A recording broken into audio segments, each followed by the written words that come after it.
বাংলাদেশ এখন সন্ত্রাসের দেশ, চাঁদাবাজির দেশ, হত্যাকাণ্ডের দেশ, অবৈধ ক্ষমতা দখলকারীর হাতে বাংলাদেশ আজকে সেই সুনাম সম্পূর্ণভাবে নস্যাৎ হয়ে গেছে। বাংলাদেশ এখন ধ্বংসের পথে। সারা বাংলাদেশ এখন চলছে, জেলা উপজেলা ইউনিয়ন পর্যন্ত মামলা দিয়ে হয়রানি করা হবে অথবা আগুন দিয়ে পুড়িয়ে দেওয়া হবে। এই দুটি কাজই তারা করতে পারে। বাংলাদেশে কারো কথা বলার অধিকার নাই। কোনো সংবাদপত্র অথবা টেলিভিশন কেউ কোনো নিউজ দিতে পারবে না। চরম মানবাধিকার লঙ্ঘনের মধ্যে দিয়ে বাংলাদেশটা চলছে। এই ধরনের একটা অন্ধকার যুগের দিকে আমাদের দেশটাকে ঠেলে দিচ্ছে, দেশের মানুষকে ঠেলে দিচ্ছে। আশ্রয়ের মাধ্যমে যাদের পরিবার ঘর দিয়েছি সেগুলো দখল করে দিচ্ছে। মানে দখলবাজি, চাঁদাবাজি, আসামি হোক আর না হোক সেখানে যে তাদের কাছে চাঁদা দেওয়া নইলে মামলা দেওয়া, মামলাবাজি, চরম মানবাধিকার লঙ্ঘনের মধ্যে দিয়ে বাংলাদেশটা চলছে। এই অবস্থা থেকে মুক্তি পাওয়াটাই হচ্ছে এখন সব থেকে বড় প্রয়োজন, দেশের মানুষকে রক্ষা করার। তো আমি আমাদের প্রবাসী যারা তাদেরকে ধন্যবাদ জানাই। তারা যে গণতন্ত্র ফিরিয়ে আনার জন্য, দেশের মানুষের শান্তি নিরাপত্তা নিশ্চিত করার জন্য যে সকল পদক্ষেপ আপনারা নিচ্ছেন, আপনাদের অনেক ধন্যবাদ। বাংলাদেশে কারো কথা বলার অধিকার নাই। কোনো সংবাদপত্র অথবা টেলিভিশন কেউ কোনো নিউজ দিতে পারবে না।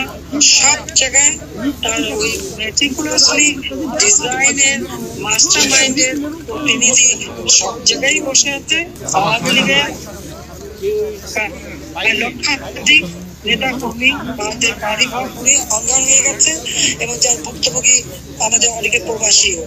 তো আমি আপনাদের সবাইকে এইটুকু বলবো যে দেশের মানুষের জীবন মান রক্ষা করা, তাদের জীবনের শান্তি ফিরিয়ে আনা, কর্মসংস্থান ব্যবস্থা করা, দ্রব্যমূল্য নিয়ন্ত্রণ করা, ন্যায় বিচার নিশ্চিত করা, আইনের শাসন নিশ্চিত করা, এটা একান্তভাবে অপরিহার্য।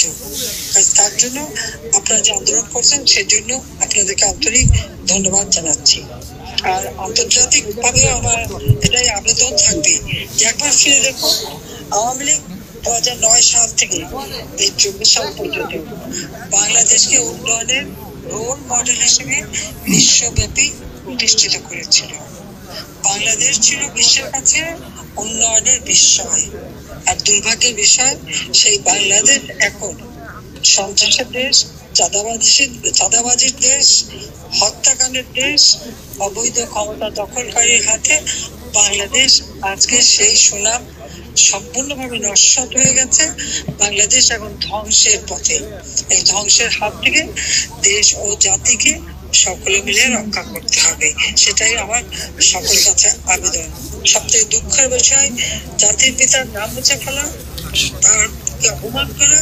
ওই 32 নম্বর আমাদের 2 বোনের ওই সম্পত্তি আমরা নিজেরা ভোগ করিনি, আমরা ট্রাস্ট করে জনগণকে দান করে দিয়েছিলাম। আমাদের স্বাধীনতার স্মৃতি বিজড়িত, সেটাও আগুন দিয়ে পুড়িয়ে দিয়েছে। আর আমাদের বাড়িঘর সব পুড়িয়ে লুটপাট করা হয়েছে।